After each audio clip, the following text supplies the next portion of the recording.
Okay, so I wanted to talk about a topic that's not so popular, but the topic since today was Zayin Adar, and I'm coming from a Chevra Kadisha Suda, so I'm going to talk a little bit about it and say a story or two from beyond, from the other side, as they say. First of all, what's the inyan of Zayin Adar? As everybody knows, the yard side of Moshe Rabbeinu, and if you look around, you'll see that the yard site of Rab Shai Karastira is much, much bigger than the yard site of Moshe Rabbeinu. You don't see people making l'chayims, you don't see anybody doing anything. But, okay, that's the way it is, because, I don't know, say any causes, but I'm just going to say, kachazeh. But what is this inyan of Zayin Adar, and why do Chevra Kadishas make the Suda then? So first I want to say that the Chevra Kadishas, I was in the Chevra Kadisha in Borough Park and in the Chevra Kadisha in Lakewood. In Borough Park, we made the Suda Erev Chodesh Shvat. Two reasons. One was that we could do Yom Kippur Cotton as part of the Mincha, because you're supposed to fast that day of the Suda. And over here they do it Zayin Adar, so they have a minyan Mincha with Vayichal and everything else. And it's supposed to be Kaparas Avainis. What is the Kapara of the Avainis? That if B'shas being misasik with a mace, so we were paigim in the covered hameis. I would say that almost 100% of the time it happened by mistake. Something happened, whatever it was. But anyhow, you need to get a kapara. So therefore, we are fasting, as they say, to put in your pound of flesh, right, which becomes a kapara. It's ke'ilu. Every time this is ke'ilu, you're makriv on the mizbeach, whatever you gave up and you're eating. And so as a kapara, so therefore the olam fasts. And they say Grada Avinu Malkeinu over here.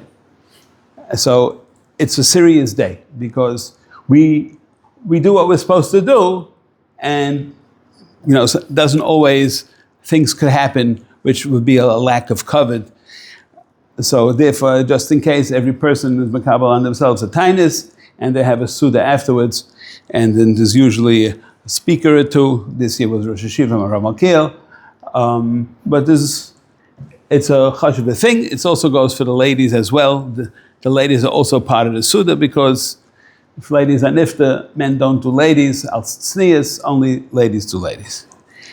And so I want to say over a story that the Gabbai of the Chevra Kadisha here is Rabbeinu Parnes, and his son also Reb Chaim Parnes.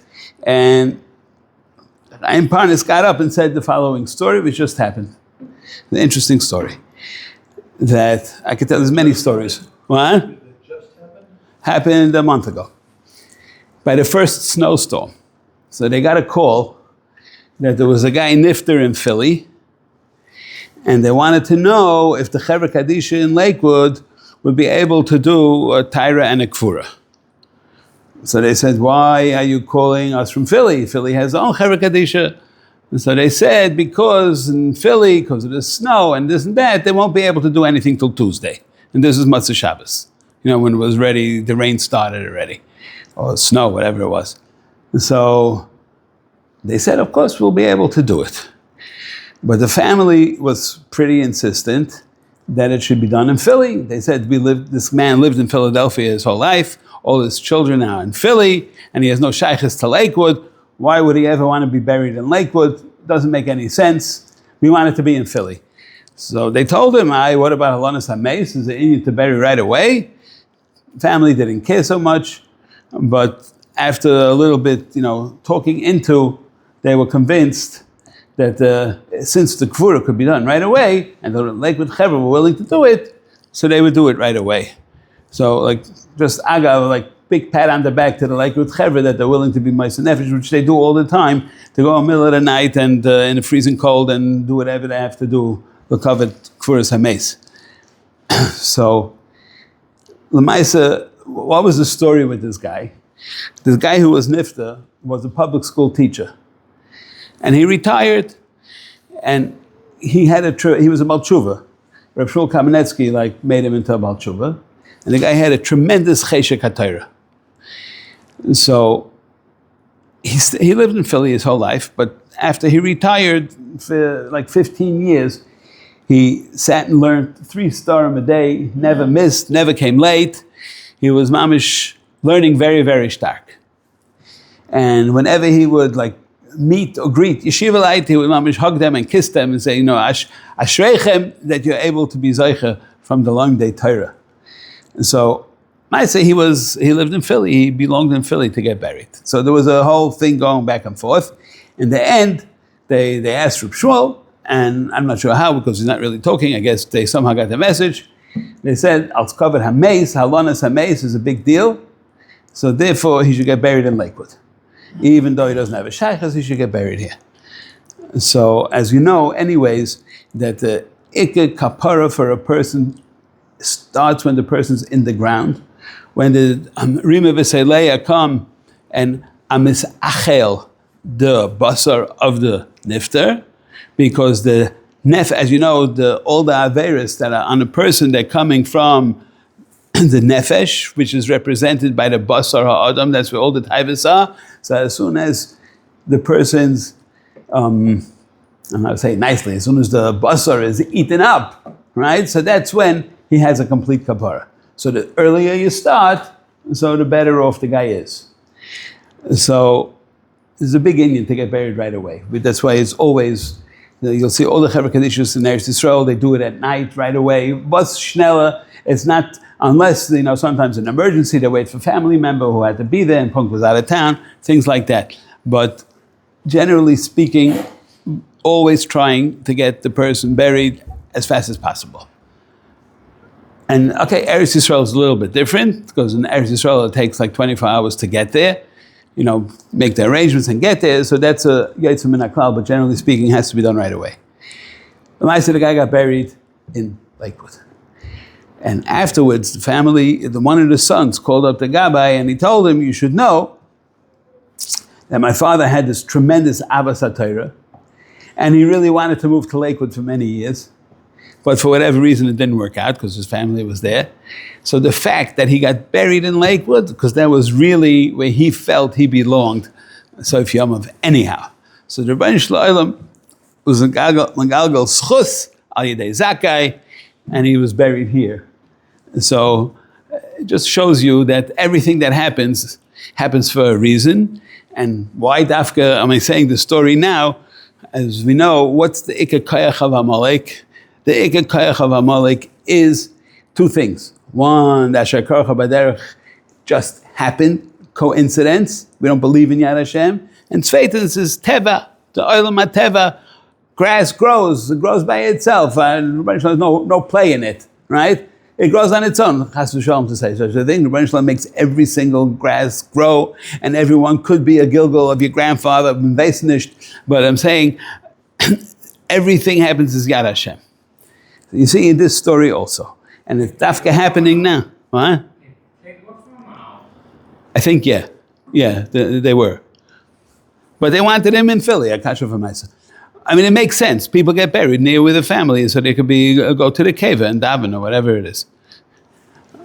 Turns out that today, anyhow, just agav, I mean, I see from myself, people who have relatives who are buried local used to be, before it was so, before when everybody went to Eretz Yisrael, people would get buried local, because they said, like, no, Yaakov Kamenetsky, he was buried here in New York, in Elmont, I'm not sure exactly, Cypress Hills.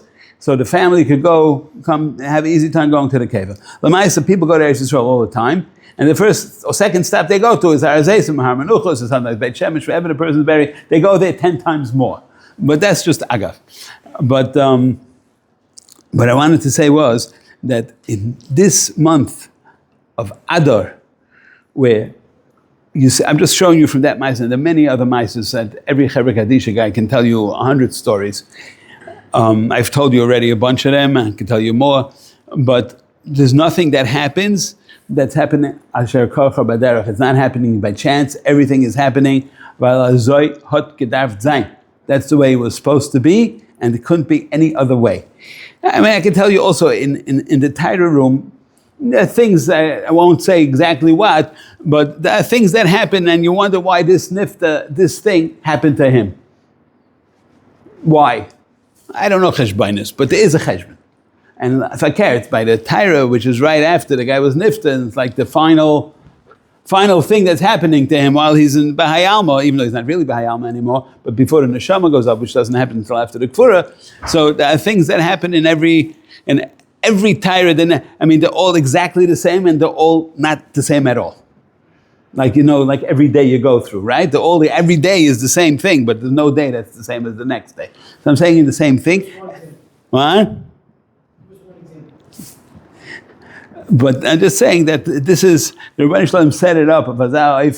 I said over that story because I'm coming from the Chevra Kadisha Suda, and the Ramal Kil spoke, and there was Rabbi Tendler who spoke, and the Om Mishabeach. But I would say that the main milah is when I was in Borough Park. I'm in the Chevra Kadisha, come out 40 years, in Borough Park and here. And at that time, I wanted to do something, and I didn't know what.